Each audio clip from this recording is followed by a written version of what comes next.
decisively by decision or stoppage, you feel that he will want a rematch based on the way that you think you're going to beat him.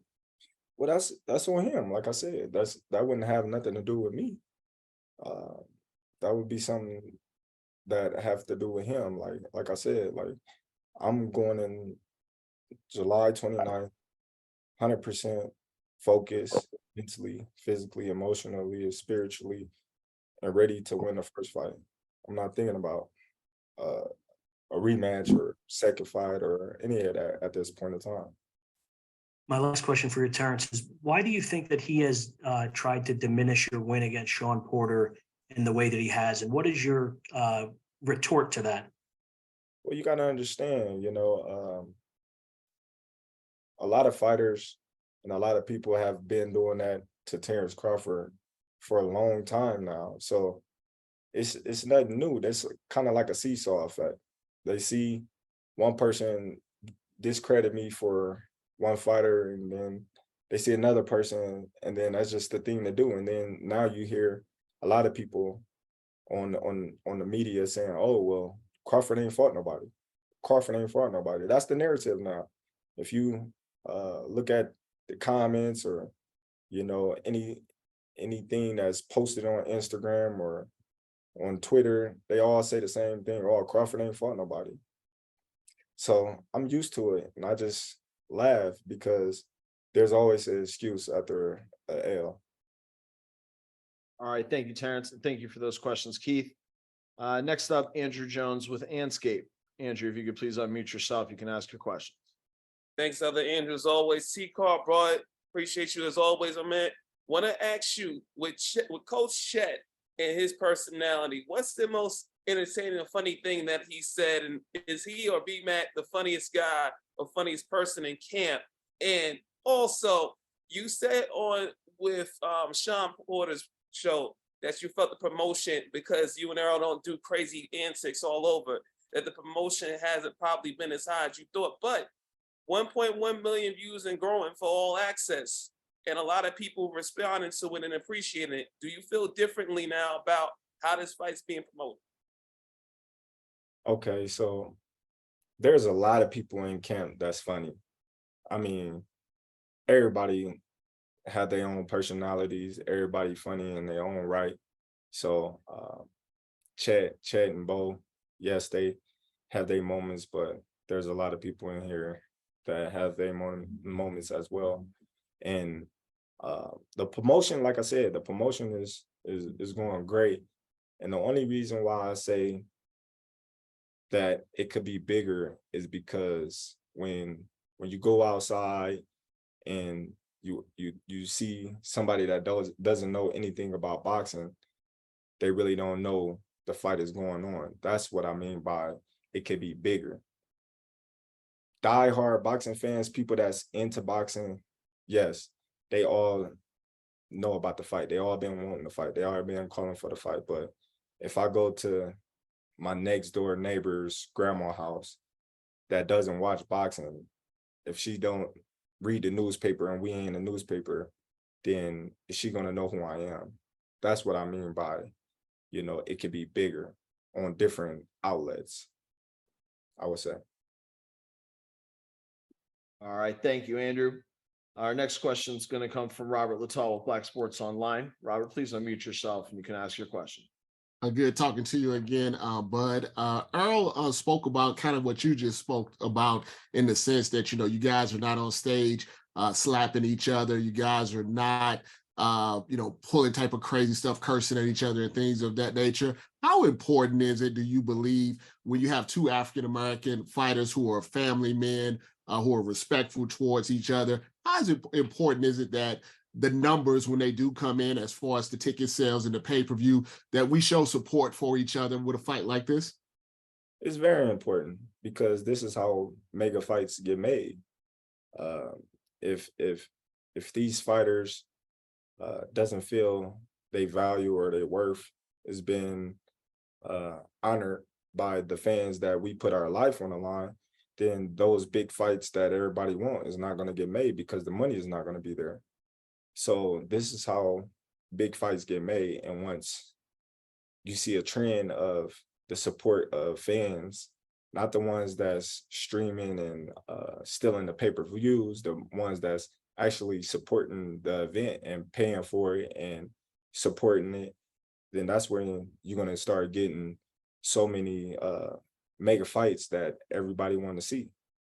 And the second question that I had for you, with a fight like this that has so much anticipation, how important is it to you to put on a show for the fans? So like you said, they are talking about it 10, 20 years from now, or is just the most important thing is just following the game plan, getting the W? And how do you kind of balance that out when you know when that bell ring, everyone is going to be looking, you know, they're talking Hagler Hearns and all of this type of stuff. They're looking for that type of fight. How do you stay in that zone and also, you know, make it a good show for everybody who did pay to see it? The objective is always to get the win first and foremost. But if you've been following Errol Spence career and you've been following Terence Crawford career, you got two exciting fighters. That's always an exciting fight. So there's not a doubt in my mind that this fight will be exciting. All right, thank you, Robert. Our next question is going to come from Hans Themestode with Fight Hype. Hans, please mute yourself. You can ask your question. Hey, Terrence, how you feeling, man? What's up, man? All right, so first question for you. Errol came on here and he said that, you know, he needed you. He needed this fight. You are pretty much the ultimate dance partner. Before the fight got made, you were always just on some, look, I don't need him. I don't need this fight. You know, I guess frustrated or whatever. But now that the fight is here, can you look back and say, nah, I was wrong. I really did need Errol. I did need this fight. This is the biggest fight in like the past 30 years or something like that. Well, I wouldn't say Errol is my biggest dance partner, like he said, yes. So being the magnitude of this fight, the stage of this fight, the level, everything, yes, I need it. Everything that's surrounding this fight and that's on the line with this one fight, yes, I needed Errol. But far as career-wise, legacy-wise, I didn't need Errol because I already accomplished so much in the sport of boxing that I can retire right now and be in the Hall of Fame and ride in the sunset and be comfortable with what I've accomplished in the sport of boxing, because there's nothing that I haven't accomplished in the sport of boxing that would hinder me from saying, oh man, dang, I wish I would have did this, or I wish I would have did that. I already became undisputed. I already won ESPY award. I already was fighter of the year. I was already multiple world champions in different weight classes. I was already two-time linear fighter in 2 different weight classes. So, you know, this is, like I said, this is just a cherry on top of my ice cream. Gotcha. And my next question for you is, you know, you're the type of guy that, you know, when you're at 35, 40, and now 47, you were always either looking at who's the top guy here that I haven't fought yet, or who's like a guy that's like under me or making his way up, like, damn, this dude could fight. So we got Jaron Ennis, man. And I know you're focused on Errol Spence, but it's like every time Jaron fights, this dude is just whooping everybody, you know, and Floyd has praised him. Leonard Ellaby has praised him. Roy Jones has praised him. You're focused completely on Errol. But do you look at Jaron and say, yo, look, man, I gotta fight this dude. He fighting his ass off. Everybody praising him. That's a dude I need to fight maybe after the rematch. I always said Boots was a great talent. I always told everybody that I supported them. I've been supporting them since he was in the amateurs when he was fighting Gary Russell. You know, I always supported him because they always said he remind them so much of me. But seeing him, you know, I kind of see myself in him. And yes, he deserved a title shot. He deserved it all, you know, but, you know, his time will come.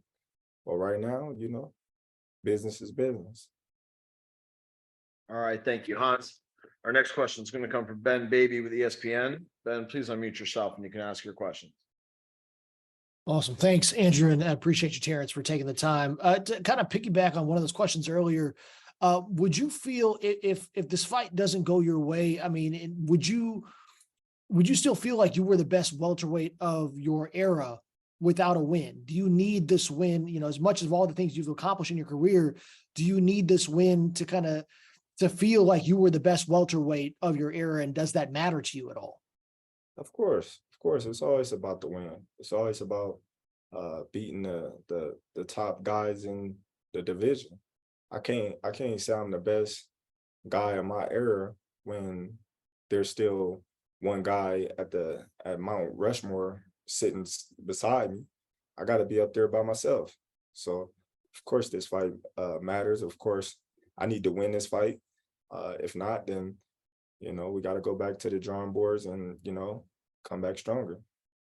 How concerned are you about the size difference? I've got one more question after this, but the size difference, there's gonna be a lot of conversation about how big Errol usually is, the fact he can still make 147. You were undisputed at 140. How have you kind of managed that, prepared for what that difference might look like on fight night? I don't worry about it. Listen, when you talk about size, you talk about Jeff Horn. They said Jeff Horn was one of the biggest welterweights other than Spence. When you talk about size, you talk about Sean Porter. Me and Sean Porter was in the amateurs together. I was at 132, he was at 165. Benavidez, he was a big welterweight. I don't know, like I'm always fighting big welterweights, so that's nothing new. I'm always the smaller guy. Even when I was at 140, I was a smaller guy. 35, I was tall, but I was the smaller guy. So being a smaller guy, never made me think, oh man, this guy is too big or no. It's cool. The bigger they is, the harder they fall. Right. And last one for me, Errol talked about, the amount of belts and how there are too many belts, and it's something that we're looking at as well. He said that he made an interesting point that there's a responsibility upon fighters to kind of help limit maybe the amount of belts and maybe reduce the amount of titles. What can fighters do, fighters who are at the peak of the sport like y'all do, to help maybe kind of streamline some of these belts and eliminate some of these, secondary and tertiary belts? I don't know. It's kind of hard because you got to understand, when you coming up, everybody want to be a world champion. Everybody want to be a world champion. So a lot of people get it confused when they see all these fighters with belts and these fighters saying, oh, I'm a world champion or I'm a champion and this and that, and I got the WBC diamond or the intern this or the intern that. And it's like, okay, but what about this guy? Or what about this guy? He got a belt or he got a belt, but it's kind of not like it's their fault, because you got the champion may be hurt, and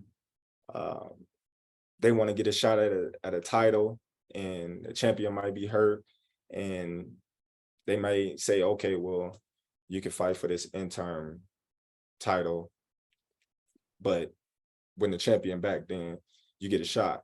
Then when the champion come back, then he get to do other things. It's up to the sanction bodies to, have a model to where this guy got to fight this guy no matter what. Coming back, no money or nothing, or he got to drop the belt, or he got to fight his mandatory no matter what, or he got to drop the belt. Because if you notice, a lot of people, they be mandatory and they don't ever really get their shot, because you get to do other things. When you got Jamar Charlo, he's still a champion. He ain't fought in over, what, 2 years?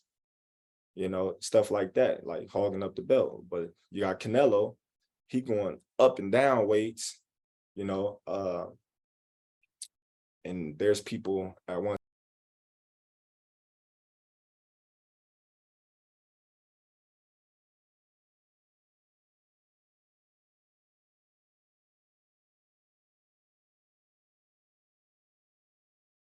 168 want to fight for titles. So I think it needs to be more structure with these sanction bodies to where other people can get opportunities to fight for these titles, because that's what it's all about. Or they need to cancel all of them and just make it one champion and one division, kind of like the UFC. All right. Thank you, Terrence. Thank you for those questions, Ben. Our next questions are going to come from Dan Rayfield with Big Fight Weekend. Dan, please unmute yourself and you can ask your question. Thanks a lot, Andrew. Hello, Terrence. Good to talk to you today. Appreciate your time very much. You were talking about all of your various accomplishments earlier, as far as that you didn't necessarily have to have this fight with Errol because of, you could go on and have a great legacy and be in the Hall of Fame and all that business. But if you win this fight, you will be the first male boxer, anyway, of the 4-belt era to be undisputed in 2 different weight classes. That's a big deal, it seems to me. And I wonder, when you think about that in relation to all the other accomplishments that you've had, and you mentioned Fighter of the Year and, multiple division champion, lineal champions, all that business, where do you think being the first ever guy to do that, meaning win all 4 belts, be undisputed in 2 weight classes, where would you rank that on your list of, many, many accomplishments in your career? Man, it'll be up there. It'll be up there. It'll be top 3 for sure. Like I said, I don't think nothing is going to outdo the accomplishment that I accomplished by winning my first title in Scotland against Ricky Burns. I think that still is going to hold a big spot, a big #1 spot in my heart. Yeah, but this is going to be a great fight, and it's going to be a great feeling walking away with all those belts and becoming the first male boxer in the 4-belt era to actually win all 4 titles in 2 different divisions back to back. I feel like I started this trend of these fighters want to become undisputed. If you look, before I became undisputed, look what Bernard Hopkins, Jermaine Taylor, that was way back then, so that was a great accomplishment. But now you see it more frequently, you see it happening more often, and that's a great thing. And I think it's going to lead to a lot of fights being made and a lot of fighters challenging themselves and daring themselves to be great, to try to accomplish the same thing. When this fight was being negotiated, and we all know what happened last fall, people thought maybe he was on, it didn't happen. You ended up taking your fight with David Evanesian. You all came back to the table, and it was a difficult negotiation. And obviously everybody is very happy that the fight is now going to happen. But I wonder, at the time it was taking place and you were going back and forth with Errol, you mentioned about the phone calls and that sort of thing. Can you, from your perspective of making the deal, what was the one thing that finally sort of put you over the top and said, at least in your mind, we're good to go and I'm satisfied and this fight's going to happen? Because, it seemed touch and go, at least from those of us watching the thing unfold on the outside. What was it that put it over the edge for you that said, you know what, this is going to happen? It's me calling Errol. That's it. Me calling him and going directly to him instead of going through other people. It just took me calling him and us, talking as men and coming to the agreement. And that's really how the fight got made, and how I was sure that the fight was going to get made, and how I was comfortable that the fight was about to happen. All right. Thank you for those questions, Dan. Next up, Marcus Hayes from Fight Hub TV. Marcus, please unmute yourself. You can ask your question. Hey, what's up, TC? Thank you for your time, man. Marcus Hayes with Fight Hub. So, Terrence, with all that's been said and assumed by the fans and the pundits alike about you potentially having ducked Errol Spence Jr., what part of this are you looking forward to the most, if you had to pick? I'm just looking for the fight, looking towards the fight.